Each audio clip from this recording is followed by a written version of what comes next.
Okay, welcome back to Universal Pictures proudly presents Tom Hanks, the Tom Hanks story, starring Tom Hanks. No, it's actually who's that guy from The Office? John Krasinski.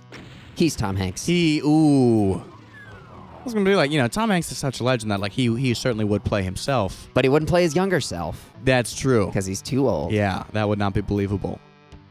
Unless you tried to pull like what they did with a Jeff Bridges in Tron. Or sorry, Tron Legacy. Oh yeah. That's right. In the first Tron, he actually is young, but in the second Tron, they make him young with the power of computers. With the power of CGI. And a CGI face shield. And it is palatable. Well, here's what works. What benefit they have in Tron Legacy. The only actual scene where, and this is kind of a spoiler for Tron Legacy. It came out like a decade ago. So watch out. Lay it on him. And it is mostly a Daft Punk music video, but there's the only scene where like they actually need Jeff Bridges to be like human. Young Jeff Bridges is the intro scene to like set up his son. Then the fateful day where like Jeff Bridges goes to the office and doesn't come back. But then for the rest of the movie, like young Jeff Bridges is a villain, is like a fake computer program, and they actually meet up with old Jeff Bridges, who is the real Jeff Bridges. Kill him? So No, it didn't. So it kind of works out for them that like that young Jeff Bridges looks like a fake CGI dude, because he actually is the character ends up becoming like evil young CGI fake Jeff Bridges. Right. It's almost like an approximation of a computer program's version of Jeff Bridges. Yeah, and then that ends up being like the evil cyber Nazi that lives inside a computer program. Right. Yeah, I guess it sort of you could sort of get away with it given the plot. Yeah. No, for sure. That's fair. I rewatched that not like freshly recently, not like past couple months recently, but like beyond 2010 recently, like earlier last year I think. It actually holds up. Tron Legacy. This is again another spicy take, another Ryan Goodwin spicy film take. Pretty good movie, actually. It was okay for that. I gotta see it again. It's been a while. It's cute. What? Graphically and visually stunning. The costumes are practical effects. The score is by Daft Punk. It's pretty good. It's a good science fiction adventure movie. Gotta be honest, I never really cared for the original all that much.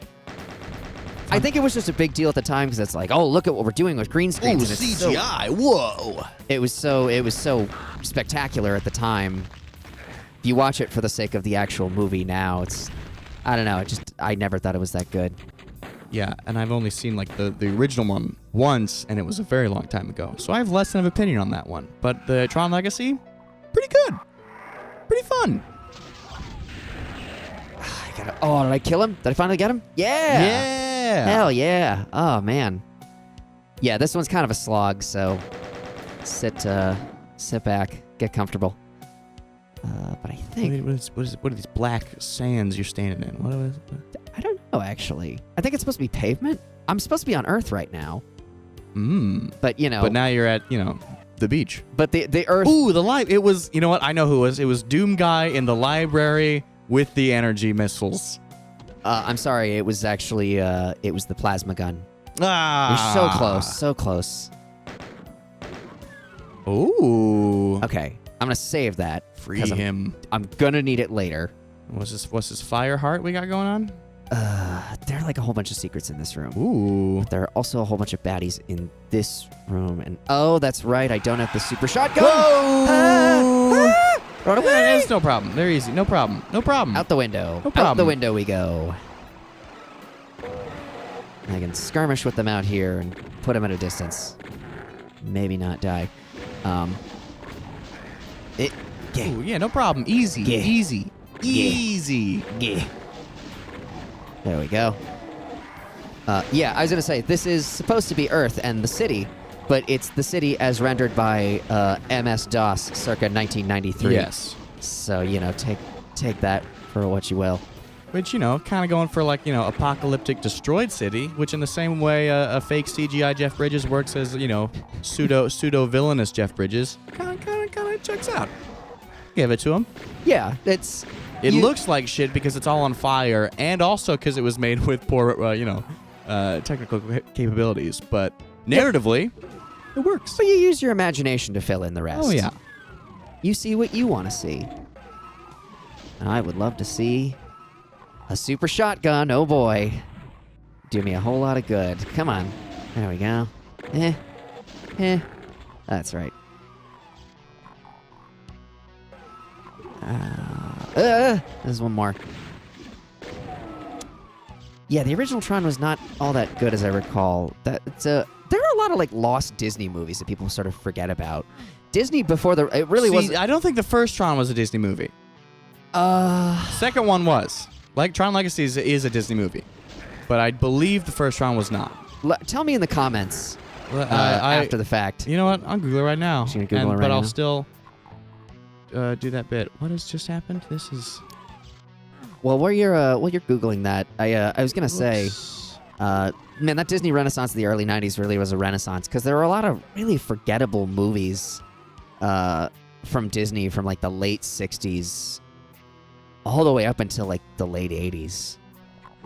Not that they're necessarily bad; they're just not good. Things like The Fox and the Hound, which I'm sure someone's gonna at me in the comments and be like, "Fox and the Hound is the best Disney movie ever," which that's fine if you like it. That's fine. Like Pete's Dragon, and freaking there are other. I mean, really, a lot of the stuff in the Xerox period is not super strong. I don't have super fond memories of 101 Dalmatians. Then again, The Rescuers came out during that period, and I love that movie. And especially The Rescuers Down Under, which is everything that's great about the first Rescuers, but in Australia. Which, of course, makes it like 100 times better. As Australia tends to do. Did I piss him off yet? No, I didn't. Okay. Yeah, so... so what's the word? Was it a Disney movie or not? You know what? I had a message from somebody else that I had to read. So I'll tell you right now.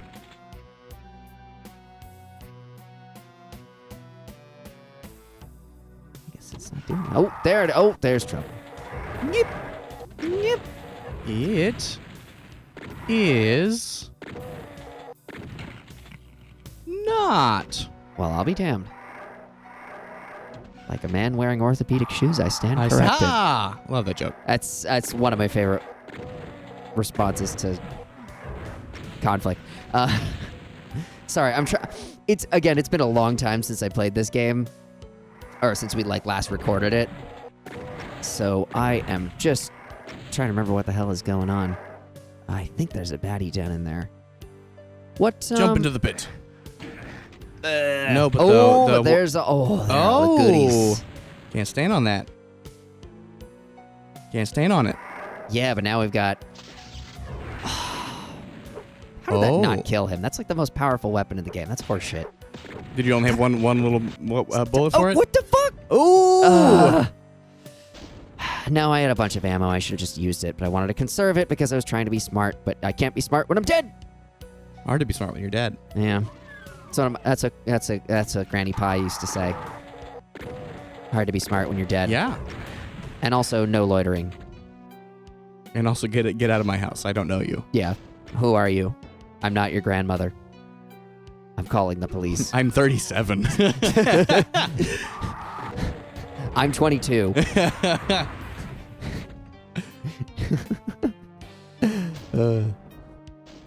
All right, let's try this again. I have something better I can use to counter these people. No? All right.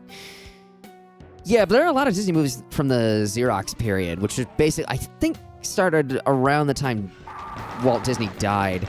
So if you think of like The Jungle Book and 101 Dalmatians, they have this very like, I don't want to say sloppy look to them, but the outlines look a certain way. You know what I mean? Yeah. That was the Xerox period, which is why. Okay, so like probably Robin Hood too, right? Robin Hood is like the most egregious example of reusing animation frames, like cells, and then just drawing. So like. And then just retexturing it basically. Yeah. So Little John in Disney's Robin Hood, the one with all the animals, the furries paradise, is basically, there are a lot of scenes from that, and Little John especially is essentially a rehash of Baloo from the Jungle Book. Because he's just Baloo, but with different coloring. Yeah. Like the exact same, and there are certain frames that are like frame for frame. Just the same facial expression, just kind of colored and shaped just slightly differently. Yeah. Not even shaped differently, just like, we just colored it differently. Yeah. And he's on a different background, so no one will notice. So it's a new movie! Yeah, it's another one of those movies that Disney... Not that they're bad movies, again, but like that Disney Robin Hood movie is just kind of forgettable to me. It always has been. 101 Dalmatians does it too. I forget what it is, but there are tons of recycled frames in there too. I want to say Jungle Book was the sort of the beginning of the Xerox era, but there is no recycled footage in Jungle Book. God damn it. Which is good, because Jungle Book is, I would still say, I don't know if I've said this on the show before, but it is still my favorite Disney movie. Okay. Yeah. Bold claim. I'm throwing the gauntlet down. That's a cute one. Jungle Book, #1 for me. Just because it's so quirky and weird and doesn't quite have a point to it. But that's okay, because when you read the Jungle Books by Rudyard Kipling, they sort of are... The same kind of way? Yeah, it's not to say that they don't have a point. Like, there is an arc, kind of, but it's really just a collection of stories. Of stuff that happens to this guy and to all these animals. And then eventually some form of conflict comes to a head with Shere Khan. But it's not like, he's lurking in the background in every chapter and they're constantly talking about it. Like, it's really just more about Mowgli living with these animals and doing his thing. And it's very good. Jungle Books is actually one of the better books I've read. And being that is your favorite movie, you probably already know this fact, but the 4 vultures were originally, that are making, parodies of the Beatles, were supposed to be the Beatles. Yes, that is the common urban... I don't know if that's... I know I've heard interviews with the Sherman Brothers, the guys who wrote the songs for the Jungle Book. And they've denied this? They said it was they said the vultures to them were their salute to the Beatles. Oh, okay. Because it was 1967. It was the Summer of Love. The Beatles were basically as powerful as they were ever going to be. They were huge at the time. Sgt. Pepper had just come out, I think. I mean, it probably hadn't come out when they were still making the movie, but still... they were, they were probably as big on the world stage as they were gotcha. So, ever gonna be. So they put them in there. Oh my God, Blastoise is back! Hell yes! Oh, it gets worse. Trust me, things are about to get crazy. All right, let me actually that in mind. Let's quick save. Yeah. All right, let's bum rush, motherfucker. Yep. Oh, look at that, no problem. Easy. It's about to get worse because check out what happens. Ah, that's not good. And when it rains, it pours. Fortunately. Yeah.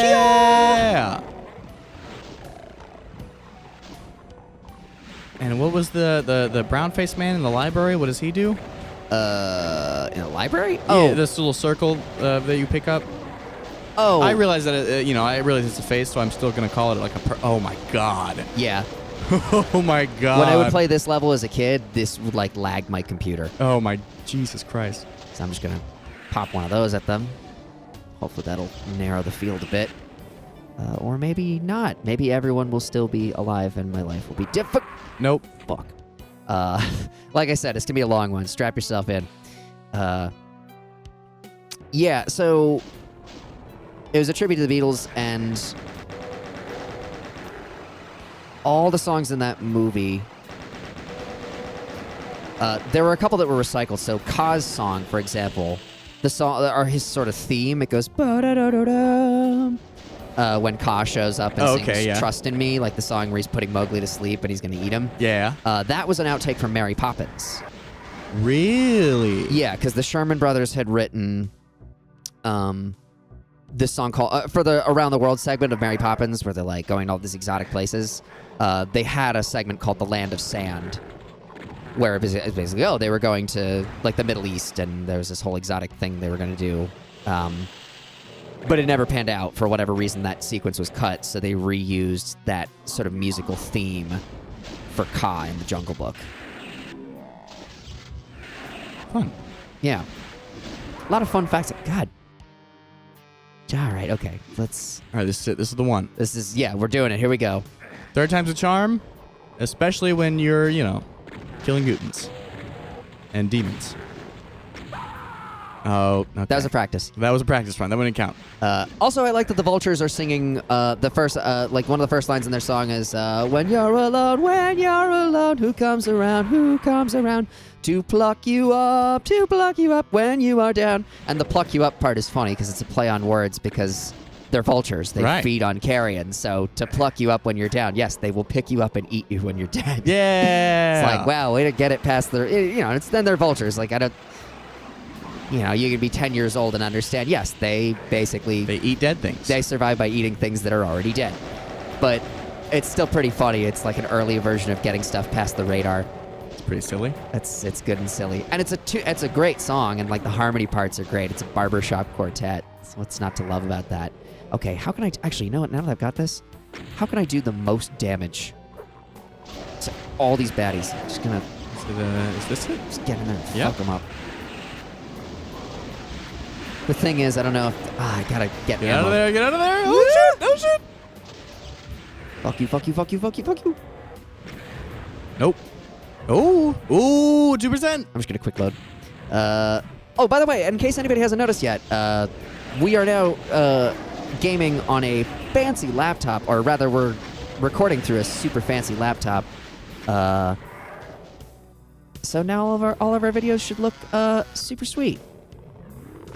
The gameplay I can't speak for, but visually, ooh man, what a time! You've never seen such a visual treat with someone dying like 50 times. Yeah.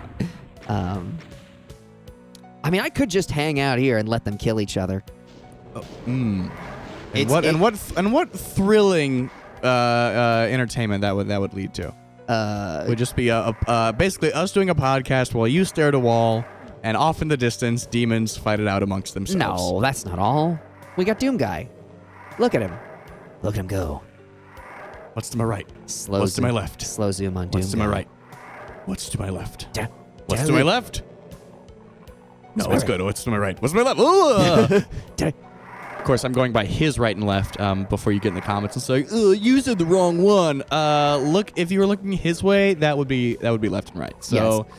Get out of town. Yeah, it's 2014. Stop with that stuff, guys. Guys, it's current year, okay? Did I leave the burner on? Anyway, bye.